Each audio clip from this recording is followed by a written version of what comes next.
दीजो। नंद के आनंद भयो देखने लाल की, नंद के आनंद भयो देखने लाल, नंद के आनंद भयो देखने लाल की, नंद के आनंद भयो देखने लाल की। हाथी दीने घोड़ा दीने और दीनी पाल की, हाथी दीने घोड़ा दीने और दीनी पाल की। नंद के आनंद भयो देखने लाल की, नंद के आनंद भयो देखने लाल। जानन को हाथी घोड़ा बूढ़न को पाल की, जानन को हाथी घोड़ा बूढ़न को पाल की। नंद के आनंद भयो देखने लाल की, नंद के आनंद भयो देखने लाल की, नंद के आनंद भयो देखने लाल की।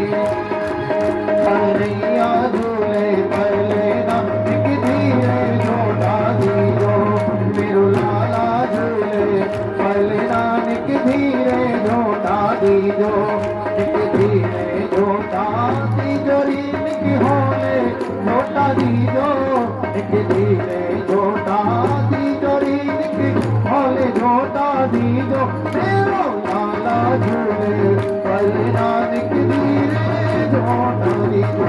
कन्हैया झूले पर लेना एक धीरे झोटा दीजो, एक होले झोटा दीजो, एक धीरे झोटा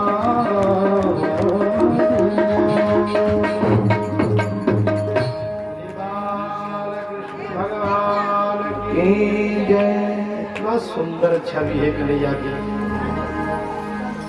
छोटे से है, नन्हे से है।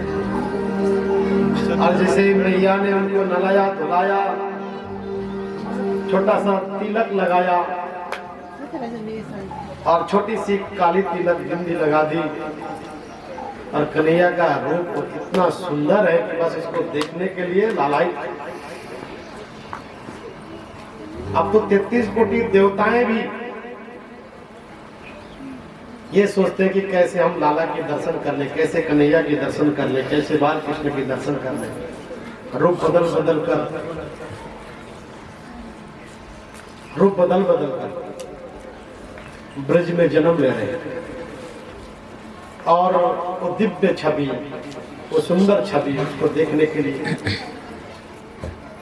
पूरा नंदगांव में इतना उत्सव हो गया है। कन्हैया के आने के बाद जो गाय बाजे थी वो गाय भी गाभिन हो गई, पत्ते हरे होने लगे, जो वृक्ष सूख रहे थे वो भी हरे होने लगे। जो तालाब में पानी नहीं था वो तालाब भर गया, अपने आप पानी से भर गया। खेत खलियान हरियाली होने लगी। इतना सुंदर वातावरण बन गया है, अद्भुत है, दार्शनिक है, इतना भव्य है, इतना दिव्य है। ठिकाना नहीं है उत्सव का, खुशियों का, आनंद का। इसे तो माधव का आ गया, माधव आनंद। देखो आनंद कहाँ है, बताओ आनंद कहाँ है? आनंद किसी बाजार में मिलता है? किसी परचून के दुकान में जाके आनंद खरीदना चाहो तो मिलेगा? खुशी मिलेगी? आनंद तो अपने अंदर है, उसको प्रकट करो। आनंद लेने के बहुत तरीका है, बहुत और हजारों प्रकार की तरीका है उसको अपने आनंद लेने के। इसलिए मैं कई बार कहा करता हूँ अपने आप में आनंद लो, बाहर नहीं आनंद, आनंद अपने अंदर है। एकांत में बैठो, एक चित्त हो जाओ, एकाग्रवासी हो जाओ, चाहे वो 5 मिनट के लिए हो जाओ, 2 मिनट के लिए हो जाओ, और अपने आप के अंदर इस छोटी छोटी खुशियों में आनंद हो जाओ।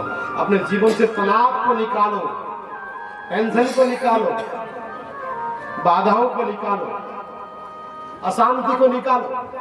हम बेमतलब ये अशांतियां लेके बैठे हुए हैं। वही सोई जो राम रचि राखा, ध्यान रखना, होना वही है जो निश्चित किया गया है। परमात्मा ने जो निश्चित तय किया है वो होना है। हम बेमतलब के तनाव में रहते हैं, आनंद में रहते हैं। आज गोकुल में एक ऐसा आनंद आया है,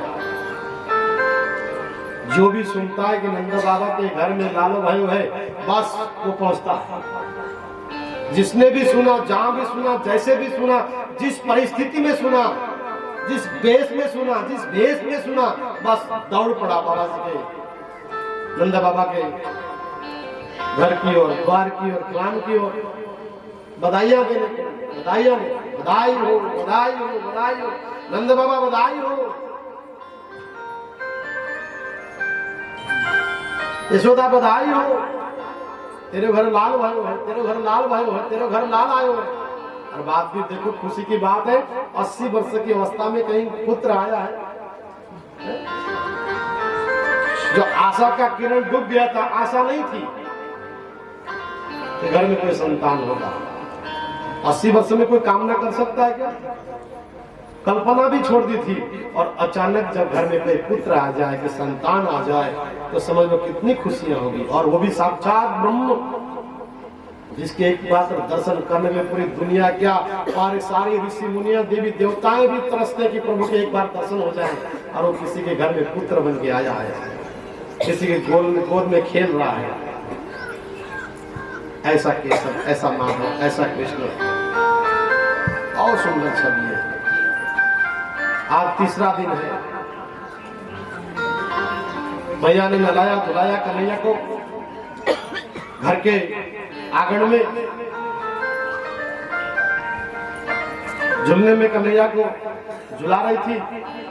अंदर मैया चली गई, दूध पक रहा था, उमल न जाए, इतने में एक संकटासुर नाम का राक्षस आया। संकटासुर नाम का राक्षस, एक जो गाड़ी के बैल होते हैं ना, पहले के जमाने में जो लोग बैल चलाया करते थे, उसके रूप में आया और सोचा कि कन्हैया के बस, क्योंकि इधर मामा को खतरा है, और मामा ने इधर महाराज कंस ने अपने गुप्तचरों को बुलाकर पूरा ब्रिज में भेजा है, जाओ।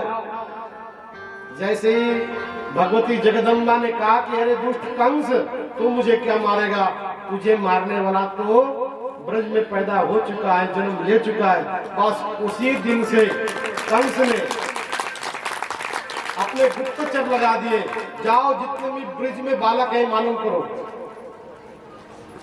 करो, और ये 15 दिन से इधर के जितने बालक हैं सब बालकों का वध करो। दुष्ट कंस ने अपने राक्षसी सेनाओं को धीरे धीरे भेष बदलकर जगह जगह भेज दिया। संकटासुर नाम का राक्षस भेष बदलकर एक बैलगाड़ी बनकर आया, और धीरे धीरे धीरे धीरे धीरे धीरे खलियान में, आंगन में कन्हैया को मैया पालकी झुला रही थी। मैया अंदर रसोई में गई, दूध कहीं जल रहा नहीं, गिर तो नहीं रहा करके, इतने में जैसे वो राक्षस आया, धीरे से कन्हैया की पालकी को उठाना चाहा। कन्हैया ने भी कहा, चिंता मत कर मेरे प्यारे, मैं तेरी प्रतीक्षा कर रहा हूँ। कन्हैया ने एक पैर यूं करके लंबा किया, और लंबा करके कन्हैया ने एक पैर से उस बैलगाड़ी को ऊपर उछाला और धड़ाम से पटका। तृणावत नाम का जो राक्षस था, वही जय जय सीताराम हो गया, गोविंदाय नमो नमः हो गया। तीसरे दिन में देखो, भगवान ने तीसरे दिन में इस संकटासुर नाम के राक्षस का वध किया। अब भगवान को 5 दिन हो गए, कोई न कोई रूप बनाकर, कोई न कोई कन्हैया के दर्शन करने के लिए लोग आ रहे हैं। मेला लगा हुआ है, नंदा बाबा के घर में मेला लगा है, कोई दूध पिला रहा है, कोई छाछ पिला रहा है, कोई चाय पिला रहा है, कोई कॉफी पिला रहा है, कोई मक्खन खिला रहा है। सेवादार लगे हुए हैं, आए गए अतिथियों की स्वागत सम्मान करने के लिए। तृणावत नाम का राक्षस ने फिर एक भेष बदला और सोचा कि किस तरह से इस बालक का वध हो। कन्हैया के पास धीरे से आया, कन्हैया ने तीसरी नजर की और एक मुक्का मारा, किसी को नहीं मालूम, 100 कोस जाके गिरा। 5वें दिन में कन्हैया ने तृणावत नाम के राक्षस का वध किया।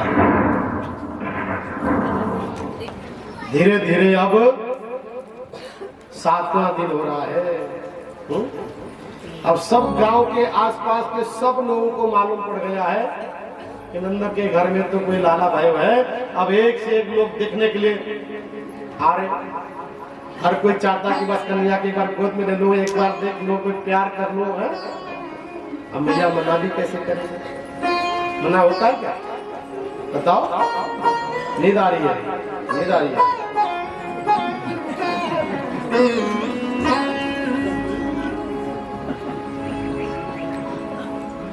नींद आ रही है, जगी हो ना?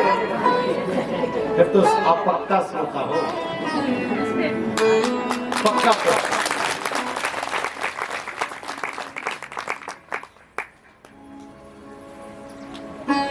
एक से एक लोग आ रहे हैं और देख रहे, मेला लगा हुआ है। और इधर रात्रि में कंस ने गुप्त बैठक बढ़ाया, गुप्त बैठक। मंत्री को बुलाया, संतरी को बुलाया, कैबिनेट को बुलाया और बोला देखो हमारा काल जो है ना, हमारा काल वो ब्रज में है। अब पता लगाओ कौन है, किसके घर में। अभी तक नहीं मालूम को कि वो नंद बाबा के घर में, पता लगाओ।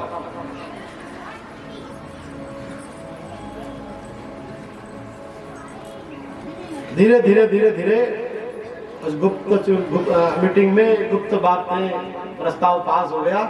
तो उसका एक मंत्री है, उसकी एक बहन है जिसका नाम है पूतना। शाम नाम सुना है ना? अच्छा एक बार बताओ, घर में कोई बेटी का नाम पूतना क्यों नहीं रखता? रखता है? कोई घर में बेटी का नाम पूतना रखता है? बेटी का, बहन का, पत्नी का नाम रखता है कोई? रखता है कोई? बताओ बताओ, पूतना नाम कोई रखता है? और मालूम है पूतना कौन थी? कल समय नहीं था, बहुत सुंदर कथा है, थोड़ी सी बता देता हूँ।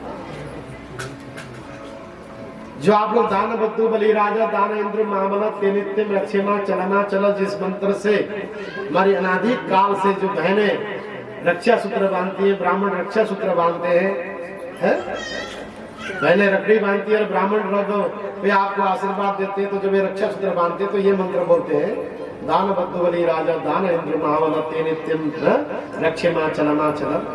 तो राजा बलि का नाम सुना होगा आपने, महाराजा बलि। बड़ा राक्षस कुल में पैदा होकर भी बड़ा धार्मिक था, क्योंकि प्रहलाद जी का पड़पोता था। वहां गुरु शुक्राचार्य जी ने एक बहुत बड़ा यज्ञ का आयोजन किया, यज्ञ का आयोजन किया। और महाराजा बलि को कहा कि ये यज्ञ आपको करना है। गुरु का काम हमेशा अच्छे कर्म कराना, यज्ञ करो, अनुष्ठान करो, यात्रा करो, कथा सुनो, कथा कराओ, तुम्हारे घर में धन की प्राप्ति होगी, लक्ष्मी की प्राप्ति होगी, वैभव की प्राप्ति होगी, संतान की प्राप्ति होगी। बाबा रामदेव जी है क्या? लगी हुई है? ताली तो बजाती नहीं है, नाखून पकड़ने में लगी है। ये तो सुबह सुबह 4 बजे क्या करें?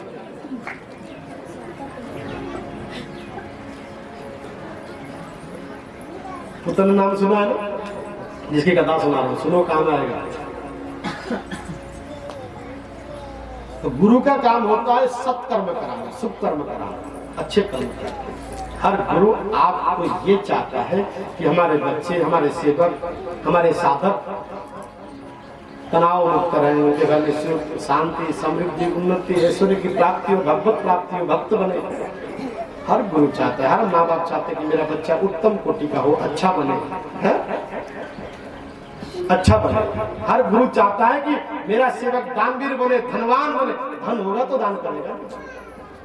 अब देखो एक बात बड़ी सच बताता हूँ, सच्ची घटना, सच्ची बात। जिसको परमात्मा देता है उसको दिल नहीं देता, हकीकत बता रहा हूँ। और जिसको परमात्मा नहीं देता है उसका अथाह दिल होता है, मैं ये भी दे दूं, ये भी कर दूं, वो भी करूं। ये प्रकृति का नियम है। अब तन का पवित्र देखो, तन पवित्र सेवा किए, सूत्र है ये, तन पवित्र सेवा किए। अगर चाहते हो कि तन की पवित्रता हो तो एक मंडप है, कथा मंडप है, एक आश्रम है, मठ मंदिर है, वृद्ध आश्रम है, तीर्थ, सेवा करो, सेवा की भावना, शरीर शारीरिक सेवा ठाकुर जी की माला बनाना है, ठाकुर जी को भोग बनाना है, ठाकुर जी को वस्त्र करना है, किसी गरीब का, ब्राह्मण का, किसी बेटी का, किसी वृद्ध का, गौशाला का, पाठशाला का, एक सेवा हुआ हमारा। तन पवित्र सेवा की।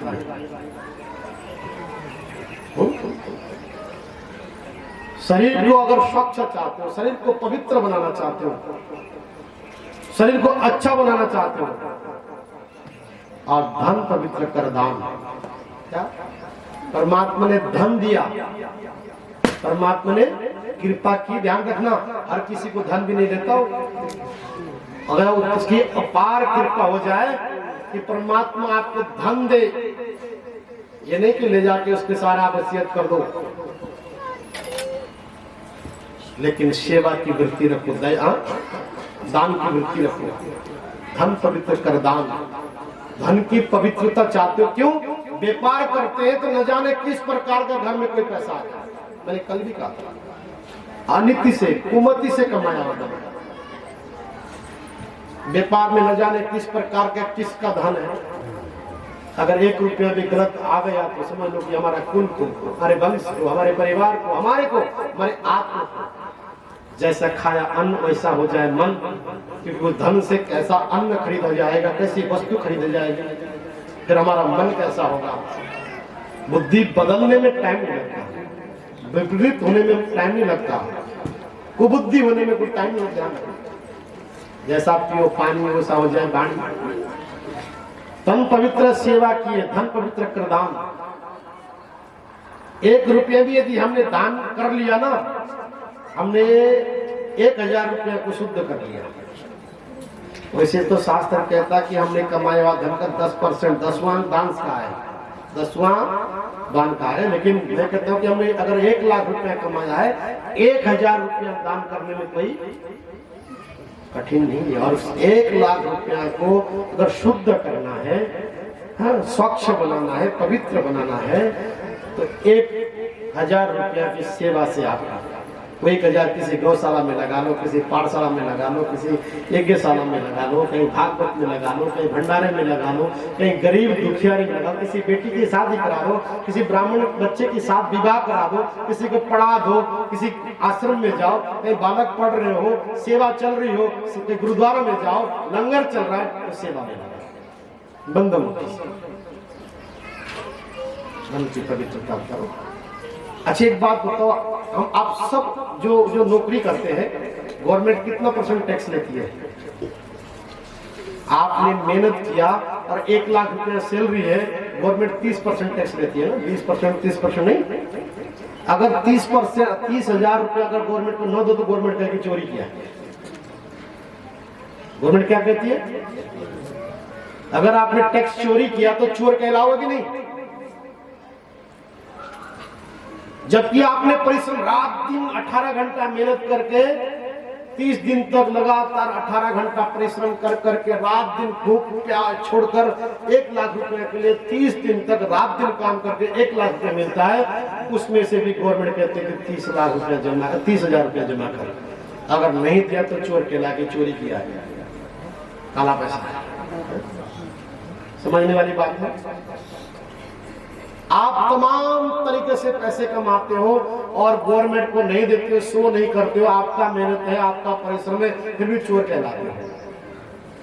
और इस परमात्मा ने तो हमको न जाने कितने जन्मों से हमारे को जीवन दिया है। और जब आप ये धर्म रूपी टैक्स नहीं भरोगे, ध्यान से सुनना, सत्कर्म रूपी टैक्स नहीं करोगे तो फिर वो ऊपर के दरवाजा बंद कर देगा, आपको फिर धक्का मार के नरक में ले जाएगा।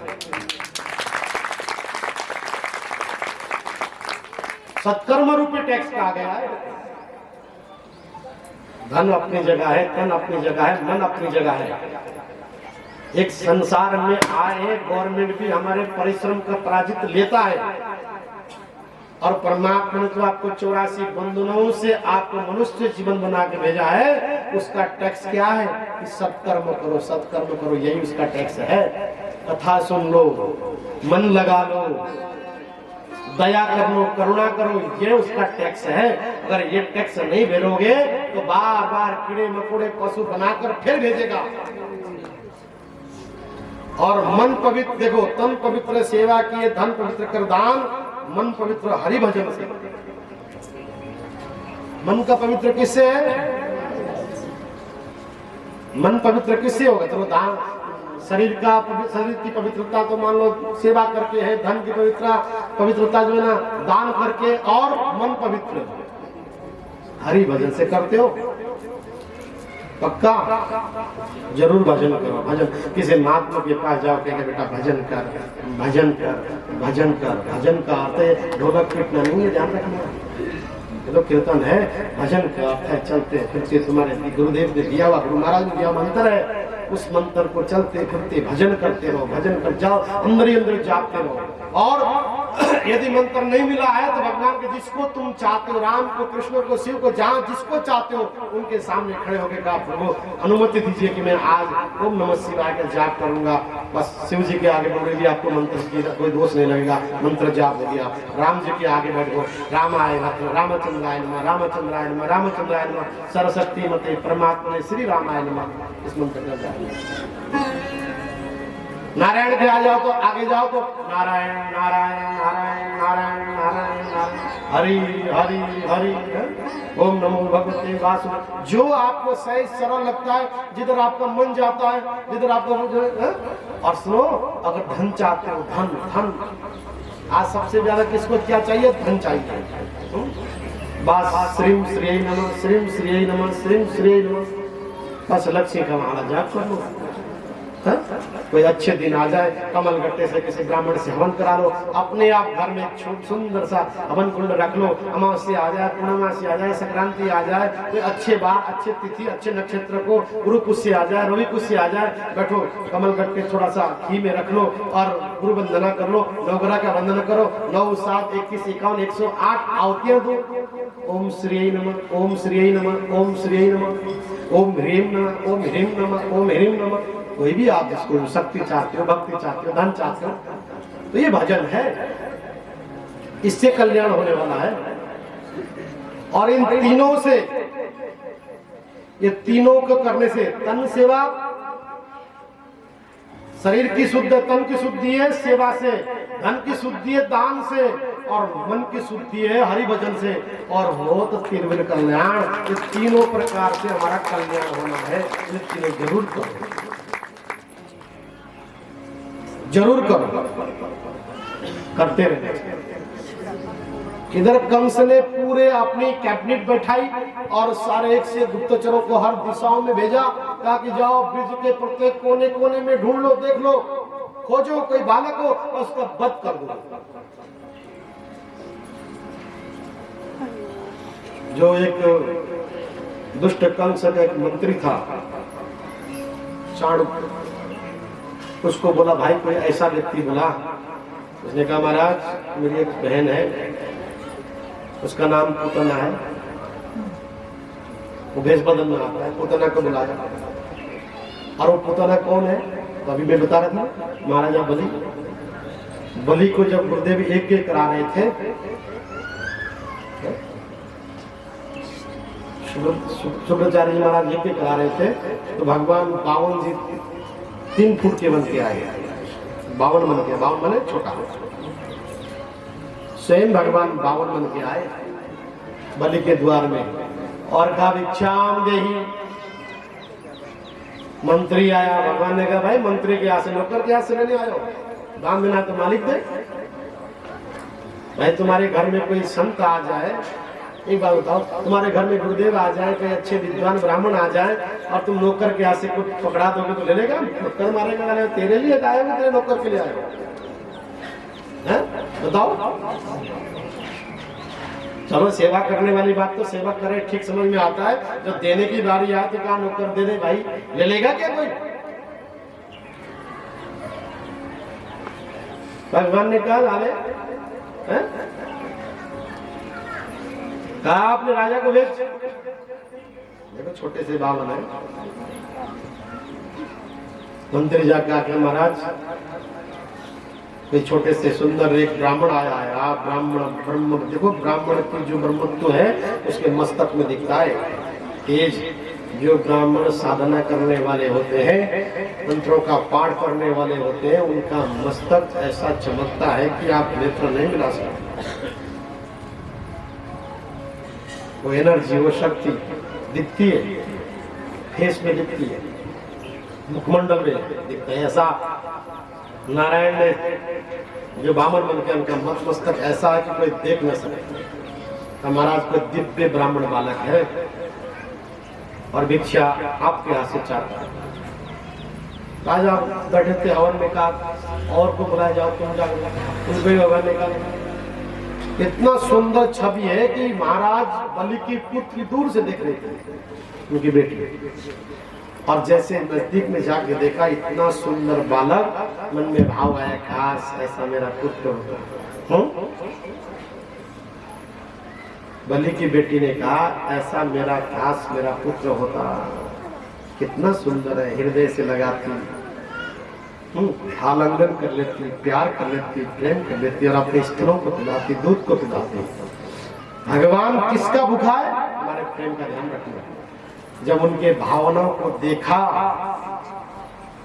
भगवान ने अंदर ही अंदर, क्योंकि मन में कल्पना कर रही थी, और भगवान तो घटघटवासी है, हमारे भाव को जानते, तो प्रभु ने उसके भाव को कहा कि चिंता मत कर, कि तेरी जितने पवित्र भाव से तूने मेरी कल्पना की है, तथास्तु अवश्य पूर्ण होगा, तेरी भावनाएं पूर्ण होगी। और देखते देखते जब भगवान ने, कई लोग आए भिक्षा मांगने के लिए, देने के लिए, नहीं लिया तो राजा बलि को खड़ा होना पड़ा। कहा, गुरुदेव एक ये रुकिए, पहले मेरे द्वार में आए ब्राह्मण को भिक्षा दो, पहले मेरे द्वार में आए हुए ब्राह्मण को भिक्षा दो, फिर यज्ञ की पूर्णाहुति करूंगा। शुक्राचार्य जी समझ गए कि कोई साधारण व्यक्ति नहीं है। कहा, राजन पहले यज्ञ पूर्ण करो, फिर भिक्षा देना। लेकिन भगवान जानते थे कि अगर इसने यज्ञ पूर्ण कर लिया तो फिर तीनों लोगों का ये मालिक हो जाएगा, 14 भुवन का। फिर ये भगवान ने तो यज्ञ पूर्ण नहीं होने देना, पहले ले लेना। भगवान ने कहा, भाई पहला मुझे भिक्षा चाहिए, भिक्षा हम नहीं। राजा ने कहा कि महाराज गुरुदेव आज्ञा दीजिए। गुरुदेव ने कहा, आज्ञा नहीं, एक मिनट रुको, ध्यान लगा देगा, साक्षात विष्णु है। कारे बलि सुन, जो तेरे द्वार में भिक्षा मांगने आया है कोई साधारण व्यक्ति नहीं है, वो तीनों लोगों का मालिक है। वो छलिया है, नटखट है, नारायण है, तेरा छल से सब कुछ ले जाएगा। बलि जानते थे किसका पौत्र है, प्रहलाद का पौत्र है। जानते थे यदि आज मैं यज्ञ कर रहा हूँ, यदि नारायण स्वयं मेरे घर में भिखारी बन के आया है, इससे बड़ा मेरा क्या सौभाग्य हो सकता। मनी मन में कहा, गुरुदेव कुछ भी हो जाए, मेरा सर्वस्व जाए, मेरे द्वार से कोई अगर ब्राह्मण खाली जाए, धिक्कार है मेरे राजा को, धिक्कार है मेरे यज्ञ को। पहले मैं एक के बाद में पूर्णाहुति करूंगा, और इस ब्राह्मण की को भिक्षा देके आऊंगा। एक नहीं सुनी, बाहर आए राजा बलि, बाहर आए।